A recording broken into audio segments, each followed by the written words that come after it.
बिस्मिल्लाहिर्रहमानिर्रहीम। हदीस मुआज़ रज़ियल्लाहु तआला अन्हु क़ाल कुन्तु रदफ़ नबी सल्लल्लाहु अलैहि वसल्लम अला हिमारिन युक़ालु लहू उफ़ैर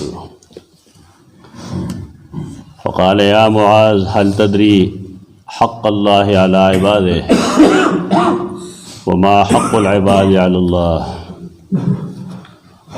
क़ुल्तु अल्लाहु व रसूलुहु अअलम। क़ाल फ़इन्न हक़्क़ल्लाहि अलल इबादि अन यअबुदूहु व ला युश्रिकू बिही शैअ्अन व हक़्क़ुल इबादि अलल्लाहि अल्ला युअज़्ज़िब मन ला युश्रिकु बिही शैअ्अन। फ़क़ुल्तु या रसूलल्लाह अफ़ला उबश्शिरु बिहिन्नास। क़ाल ला तुबश्शिरहुम फ़यत्तकिलू। तो दे हदीस मज़मूनुम द पुरुनी हदीस पशानते रहे। अलबत्ता दे कि यो दो इजाफी दी चाह पाए के नवे और दागे द वजना हदीस मा दोबारा को चे पतो लगेगी चे दे इजाफो से मकसद दे हदीस व मुआद सैयदना मुआज़ हदीस दे और देखे मागदी अलते के वेलू चबायनाना रदीफ़ नबी सल्लल्लाहु अलैहि वसल्लम दलतवी कुन्तु रदफ़ नबी सल्लल्लाहु अलैहि वसल्लम। रदीफ़ और रदफ़ यो चीज़ है रुस्त नास्त खुदे के लफ्ज़ अला हिमारिन खर बांधे नास्ते तो हरे हरे इलाक़ी खपल खपल और रस्मी रिवाजी अरब मुल्कुन के पखर बांधे सुरली साहिब न गण लिखी।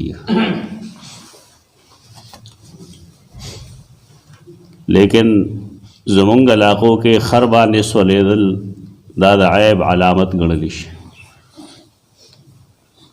पखवा ढेर खलक दासे हो च खलक बदागी न खपशु ना बे खरबान स्वार कल मख बे वल तोर को किली के इलाक़ों के बे गर्जोल दा रिवाज खबरी द हालात हम खबरी और न पदे इलाक़ों के हम द चाच खरी ना पखरबान सोरी गना कुलालान पखरो सोरी सोली भी गई लेकिन अगा आयब निशी गण ले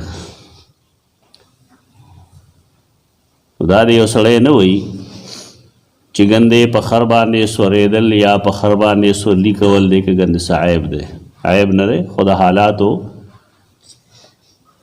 तो तकाज़े पर बुनियाद बाने इंसान ब्या हुई 14 आयब दे ज़्यादा आयब न दे दा अंग्रेज़ान पर मुल्कुनों के खर दा अलामत सिम्बल दे मेहनत निकालते यो सड़ीता दा खर नखमेलोशी वोटुनो के न ज़मुन खलक वर पूरे खान दी चेदी हो अलामत खर ने दा वटोर खरी दा ना वाकिफ थे दा खबर मक्के पदे पूरे अगी खान दी तासो पूरे ताखु ज़रूरी ना कि कमस्ता रस्म रिवाजी नागा द नूर इलाक़ों हम रस्म रिवाजी दारचा जान ला जान ले तरीक़ा दा यो तरतीब दे यो सकाफ़त दे यो तहजीब दे दादा खंदा से जुना नहीं बाद खल्को द दीन दाज रुकड़ी च पखर बाने स्वरेदल गंदे नबी करीम सल्लल्लाहु अलैहि वसल्लम सुन्नत थी तो ढेर दासी हुई चेहरा जेल ततलल यूसुफ अलैहिस्सलाम सुन्नत थी दाखलक लगे कि दा किस्म खबरी कही यदि बुनियाद से इल्मी न रहे सुन्नत फागे तो हुई चाहे यो सड़े पखबल इख्तियार की यूसुफ अलैहिस्सलाम पखबल इख्तियार वाने जेल तने तले दा खपल जान द तसल्ले रपारा दा खबरी खीरी लेकिन द देश शरई अकली दीनी बुनियाद निश्तर द रसूलुल्लाह सल्लल्लाहु अलैहि वसल्लम सुन्नतुन दो किस्म दी यो तो सुनन हुदा हुई आगा सुन्नतुना चागा द दीन लाजिमा दा द दीन जुज दे आगे तो सुनन हुदा हुई और यो आगी चागा द नबी करीम सल्लल्लाहु अलैहि वसल्लम आदत हुई लेकिन अगर सुनन हुदा की नहीं आगे तो आदि सुन्नतुन हुई आदात सरा मुताल्लिक़ से कम सुन्नत नहीं دا یو مستقل علمی بحث دی. د دې بحث نه خلکو یو غپ جوړ کړی او غپ یې په دې جوړ کړی دی چې سنن هدا کې اصل دین دی، سنن عادیه کې دین نشته. مثلا مونځ کې مونږه د سحر د فرض نمخ کې 2 رکعات سنت کو سنت مؤکد دا سنن هدا دی. د دې پرېښودل ګناه دی. دارنګه نور هغه سنتونه چې د هغې تعلق د انسان اخلاقو سره دي، د بل معاف کولو سره دي، بردباری ده، حلم ده، صبر ده، برداشت ده، شکر ده، دا هم سنتونه دي لیکن دا سنن هدا دي. زمون خلک دغه سنت نه کوي، پیسې پروا نشته، بل معاف کولو سنت نشته وږي خو پټکې غټ وایي ځکه چې پټکي وهلو کې تکلیف نشته. دا سنن عادیه دي، پټکې وهل سنن عادیه کې دی. یا فلانې شی خوړل، خوږ سیز خوړل، دا سنن عادیه دي. ایله ډېر تکړه دي، خواږه سیزونه وخوري. نور فاسق فاجري او که ته ورته خوږ سیزونه خوري نو تا ته عقل ښایي دا جي سنت دي که نه. وایي کوم سنت دي؟ سهار به یې مونځ نه یې کړی او خوږ سیز ته ناست دی که دا سنت دي؟ گپ نه لگئی خلق دین سره. سنن هدا کې اتباع لازم ده، سنن عادیه کې اتباع لازم نه ده. د نبی کریم صلی الله علیه وسلم پسندیده خوراک کدو دی. زمونږ خلک کدو خوري، هغه نه خوري. موږ هم تاته نه وایو چې ته یې خامخا وخوره، خو دومره دا چې دا سنن عادیه کې دي، دا عادت دی د رسول الله صلی الله علیه وسلم. نو که یو سړی سنن عادیه کې اتباع وکړي د رسول الله صلی الله علیه وسلم په دې خیال چې دا زما نبی دا کار کړی دی، اگر چې د دین لازمي حصه نه ده، عادت سره تعلق لري، لیکن د رسول الله صلی الله علیه وسلم عادات هغه معمولی عادات نه دي، نو که زه د هغې اتباع وکړم نو ماله به الله په هغې اجر راکړي. خو که د هغې اتباع ونه کړم نو الله په هغې ماله سزا نه راکوي. عادي سنتونه جدا چیز دی او سنن هدا جدا چیز دی. خر باندې سورېدل دا عادت دی، دا سنن هدا کې نه دي، ضرورت دی. سنتونه هغه کوم چې د رسول الله صلی الله علیه وسلم د همیش دپاره وي، هغې ته فقها سنن هدا وایي. دا خر کوم ځای اول خو د خر نوم لیکي یقال له عفیر، خړ رنګ یې ځکه یې ورته عفیر وایي. د هغې خر نوم عفیر و. عربو طریقه دا وه چې هغوی به څنګه اولاد له نومونه کېښودل نو خپلو څاروو له به یې هم نومونه کېښودل. زمونږ خلک هم چرګې او برګې او فلان فلان نومونه ږدي، سپو له نومونه ږدي، غویانو له ږدي. د هغې خر نوم عفیر و.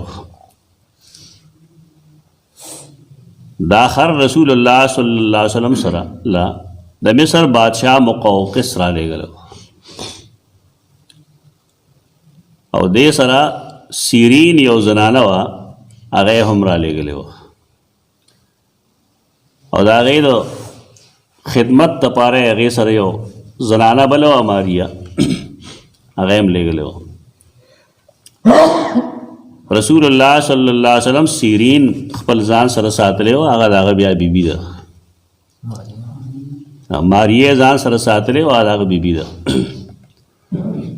او سیرین یې چې کومه لېږلې وه نو هغه رسول الله صلی الله علیه وسلم خپل شاعر سیدنا حسان له په نکاح کې ورکړی وه. ابن سیرین چې کوم مشهور تابعي دی هغه په دغه خاندان کې دی. دا حمار او دا 2-3 سیزونه نور دې سره یو بل خادم هم دی، هغه هم مقوقس د مصر را لېږلی. د دې خر دا تفصیل په دې باندې کوو چې د عفیر په مقابله کې خلکو یو بل خر جوړ کړی دی، هغه ته یعفور وایي. او زموږ د عالمان د هغه کیسې کوي منبرونو باندې ناست دي ډېر په ښکلی انداز کې قصې کوي. دا قصې بنیاد دا دی چې رسول الله صلی الله علیه وسلم سره یو خر ورغی د مصر نه. هغې مصر والا خر رسول الله صلی الله علیه وسلم چې ولیدو نو هغه ډېر خوشحاله شو او څه خبرې وکړې. په خبرو کې یو خبره دا وه چې زما د پلار نوم یعفور و. زما د پلار نوم مانه خو هېر شو نوم دې وخت کې، خو زما نوم یعفور دی او زما پلار باندې نوح علیه السلام سورلي کړی وه او دا یې وخت نه والې تر اوسه پورې مونږه دومره سوونه خره پیدا شوي وو د هغې نسل نه، خو په مونږ باندې سوا د نبي نه بل چا سورلي نه ده کړې. دې حدیث کې دا چې وایي خلک دا کیسه د حدیث نه دی او دا کیسه دروغجنه ده. کیسو باندې مشتمل یو کتاب ما لیکلی دی او د دې قیسې حقیقت هلته ما ښودلی دی چې دا قیسې تر کومه حده پورې صحیح ده. دا صحیح نه دا دروغ دی. مسلمانانو کې اهل سنت والجماعت کې قاضي عیاض رحمه الله دا قیسې لیکلي دا خپل شفا کې، خو د اصل ځای هغه نه دی. دا قیسې لیکلي دا اصل کې روافضو خپل کافي کې، کافي کولینی کتاب دی، هغې دا قیسې لیکلي ده. او دا ډېر خطرناک قوم دی. دی چې کومې خبرې کوي په هغې ډېر کم خلک پوهېږي. امام مسلم رحمت الله تعالی علیہ په خپل صحیح مقدمه کې صحیح مسلم دا ثابت کړی دا چې زمونږ دین دا په سند باندې بنایي. الاسناد من الدین لولا الاسناد لقال من شاء ما شاء. یو سړی چې حدیث بیانوي خبره بیانوي هغې لپاره د سند ضرورت وي، لیکن یو داسې ډله شته دی چې د هغې په دین کې او د هغې په مذهب کې د سند څه حیثیت نشته. دا کیسه یې وضع کړې هغې ده چې یو خر د بل خر نه نقل کوي او بل خر د بل خر نه نقل کوي. ته په دې پوهېږې په دې چې دې کې څه اشارت دی؟ دا اصل کې اشاره اهل سنت والجماعت ته ده چې دا خالص خره دي. دی دین سند په بنیاد جوړوي. نن هم ډېر خلک شته دی هغه د اسناد نه مخ اړوي، سند باندې بحث نه کوي. دغه کومه خاص ډله چې دا د هغې سند په قصو باندې په خوبونو باندې دارنګې روایت ہے آواز آئی غیب سے ندا آئی. دا دین زموږ د علاقو کې ډېر دی. غیبانو آواز وکړه چې غیب ونه ته په آواز څه پوه شو. دغه خلقو ډېر محنت کړی دی په اهل سنت والجماعت کې. دي عقاید بیچارهګانو برباد دي. څوک به قبر ته ولاړي د هغه سره به ربط کي چې دا چل داسې وشو دا داسې وشو. څوک به غایبانو نه امداد غواړي. چا پیریان عالم الغیب ګڼلی دي. دا ټول مصیبتونه دغه یوې ډلې پیدا کړي دي مسلمانانو کې. دا د یعفور قصه چې کومه کوي هغه دا چې رسول الله صلی الله علیه وسلم به یعفور ولېږو چې ورشه فلاني ته آواز وکړه. دا یعفور به لړ نو د هغه ور چې کوم دی هغه به یې وټکاو. د هغې نه وروسته به هغه راووتو او ورته ویل ما پسې راځه رسول الله صلی الله علیه وسلم دې غواړي. سوال دا چې عربو کې دروازې وې او آیا دروازو کې لرګي دروازې وې؟ عربو کې هغه زمانه کې کپڑے وې، دروازې مروازې هغې نه پېژندې. دا ټولې قیسې دي او دروغجنې دي. دی جوړ کړی دی دې دپاره دی چې د سند حیثیت وغورځوي. نو د دې حمار تفصیل په دې وجه پکارو چې دا هغه خر نه دی، دا عفیر دی. د عفیر مقابله کې هغې یعفور جوړ کړی دی. دا ډېر لوی ظالم خلق دی. نور حدیث خو هماغه دی کوم چې دی. هغه یعفور باره کې خلک کیسې ادام کوي بیا چې کله رسول الله صلی الله علیه وسلم وفات شو نو هغه لاړ او ځان یې یو کوهي ته وغورځو مړ شو. نو دې کې اشاره دې ته ده چې کله رسول الله صلی الله علیه وسلم وفات شو نعوذ بالله صحابه کرام هغه دغه شانتي وي، ټول مرتد شو. د دې قصې اصل مقصد دغه دی. لیکن زمونږ خلک ناست دي منبر باندې دا قصې بیانوي. مونږ د نبي کریم صلی الله علیه وسلم د معجزاتو منکر نه یو، او دا هم منو چې هغه سره کاڼو خبرې کړي دي، هغه سره بوټو خبرې کړي دي، هغه سره بې شمېره څیزونو خبرې کړي دي، هغې نه انکار نه کوو. لیکن دا د یعفور قصه دروغجنه ده، دا ګپ دی. دې څیز که دومره خطرناک خبرې دي. نور حدیث خو هغه شان دی چې د الله څه حق دی په بندګانو، د بندګانو څه حق دی په الله باندې. آخر کې په دې کې یو جمله ده چې سیدنا معاذ فرمایي افلا ابشر به الناس، خلق دې نه خبر نه کم. دا حدیث کې دا اضافه چې کوم دا د دلیل دی چې دغه مخکې حدیث دغه حالت جدا تیر شوی او دا جدا و. یا دا حدیث یو نه دی، دا دو حدیثونه دي او د مختلفو موقعو سره تعلق لري. په دې وجه دی کې چې کومه اضافه ده نه په هغې حدیث کې نشته دی. هغه دا دی چې آیا زه خلک د دې نه خبر نه کم، مسلمانان خبر نه کم چې خوشحاله اوسېږئ تاسو په الله باندې ایمان راوړی او یوازې د الله عبادت کوئ، نو په دې خوشحاله اوسېږئ چې الله ستاسو حق په ځان منلی دی چې تاسو به جنت ته بوځي. خلقو له زیری ورنه کم. رسول الله صلی الله علیه وسلم فرمایل لا تبشرهم، مې خبره وخ زیری مه ورکوه. دا دین پټول نه دی، د دې مقصد دا چې دی محنت نور وکړي. یو سړی چې خبر شي په دې خبره جز جنتیم، دا بیا نیک عمل نه کوي. نو حقیقت خو هم دغه دی کوم چې حدیث کې بیان شو. لیکن رسول الله صلی الله علیه وسلم فرمایل لا تبشرهم، دی مخبر وا فیتکلو، کنی دی با عمل پریدي. دې کې موږ ته یو صحیح رویه ښیي په دې حدیث کې. هغه دا چې کله تا ته ووایي چې بالفرض تا یو ځل درود شریف ووایي نو تعالی به الله لس نیکۍ درکړي، لس ګناهونه به دې معاف کړي، لس درجې به دې بلندې کړي. دا حدیث تا ووایي او تا یو ځل نه اصل ځله درود شریف ووایي نو ته به اوس څه وایې چې زه به ماسپښین لمونځ نه کوم؟ ځکه ما ته خو الله زرګونه نیکۍ راکړې. دا غلطي شته اوس؟ پخوا به خلق ویل دلته یو سړی به یادو ټوکه به وایه به رښتیا و، خو هغه جماعت سره تللی او تبلیغي سره واپس چې راغی بیا به یې لمونځ نه کوو. نو ښه یې تپوس وکړه چې ولې؟ نو هغه ویل الله مې قرضدار دی. دې ته وایي یتکلو. مثالونه میلاویږي. یعنې یو سړی چې هغه څه نیکي وکړي نو د هغه خیال دا چې ګنې زما په الله باندې ثواب ور ووړېد. دا تصور غلط دی. دا خو الله په ځان باندې یو حق تسلیم کړ دی، خو دا مطلب نه چې ته به سبا نور عبادت نه کوې. رسول الله صلی الله علیه وسلم چې هغه منې کوي نو په دې بنیاد یې منې کوي، ځکه ټول خلق یو شان علم نه لري، یو شان عقل نه لري.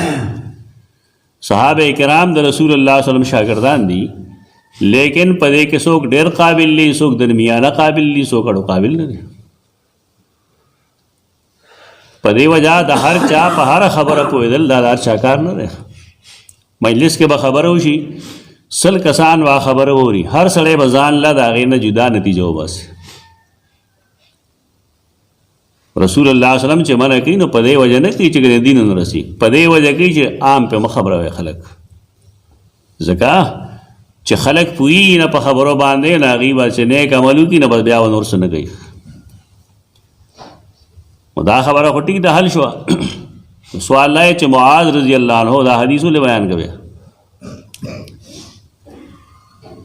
چې کله رسول الله صلی الله علیه وسلم منع کړی وه چې دا حدیث خلقو ته مه بیانوه، نو هغه ولې بیان کړو؟ نو نور احادیثو کې دا راځي چې سیدنا معاذ بن جبل رضی الله تعالی عنہ دا حدیث هغې وخت کې بیان کړ چې کله د هغه مرګ نږدې شو. هغې وجه دا وه چې دا د دین یو بنیادي حصه ده، او یو سړی چې دین پټ کړي نو هغه ګناهګار وي. عالم نه مه خفه کېږئ، یو عالم علمي خبره وکړه، په هغې د خفګان خبره مه کوئ. دا د هغه ذمه داري ده چې هغه ته کوم شی معلوم دی چې هغه تا ته وښایي. هغه حدیثو کې راځي چې معاذ خلق د دې نه خبر کو عند موته تأثما، د خپل مرګ په وخت کې اسنا چرته ګناهګار نشم. ٹھیک دا چې نبی کریم صلی الله علیه وسلم هغه وخت کې خبره هغه ومنله، لیکن د دې حدیث راوی صرف او صرف سیدنا معاذ بن جبل رضی اللہ تعالیٰ عنہ. ورستو دې پسې چې کوم دا حدیث راځي د سیدنا انس بن مالک، دا غیر راویم د سیدنا معاذ بن جبل. نو که معاذ رضی اللہ عنہ دا حدیث نه بیان کړي نن به مونږ هم نه خبرېدو. بلغی دی ته ګوري چې نبی کریم صلی الله علیه وسلم د منع څه مطلب دی؟ آیا دا حرام کار دی که دا کار زه وکړم که دې وخت کې غیر مناسب دی؟ د باعث سوزونه رسول الله صلی الله علیه وسلم منع وکړي، دا نه چې د کوم څیز نه هغه منع وکړه نو هغه یو د حرامي، هغه وخت کې غیر مناسب کار دی. دا ځان له علم غواړي، پوهه غواړي. دا حدیثو د رسول الله صلی الله علیه وسلم سره پوره تعلق غواړي نه سړی بیا پوهېږي چې دې امر څه مطلب دی. دلته هم دغه خبره ده که مونږ دا تسلیم کو چې رسول الله صلی الله علیه وسلم هغه ته وویل چې دا بیان نه کوي او دا نه بیانول ګنده لازم دی پتا باندې، او که ته دې خلاف کو نو ګناهګار وې، دا خبره بل خوا لړه وې. دې خوا لړه چې دا کله دین دی نو رسول الله صلی الله علیه وسلم باندې لازمي ده چې هغه ته خلک خبر کړي. دا د دې دلیل دی چې که بالفرض دا حدیث بیان نه کړی شوی نو بیا به مسله بربادوي. سیدنا معاذ چې خلق خبري نو په دې وجه خبري چې خطره ختم شوې ده، او دویمه ده چې د رسول الله صلی الله علیه وسلم حدیث قوم ته ورسیږي او مسلمانان په دې خوشحاله شي چې د ډېرو بد عملو باوجود، د ډېرو ګناهونو باوجود چې کله دی عقیده د لا اله الا الله محمد رسول الله دا ایمانیات تسلیمي او دارنګې د الله او د رسول داغي اوامر او نواهی باندې عامل دی نو کله نه څه ګناهونه کیږي بالفرض، نه ګناهونه به الله دې ته معاف کوي. اقول قولي هذا استغفر الله لكم.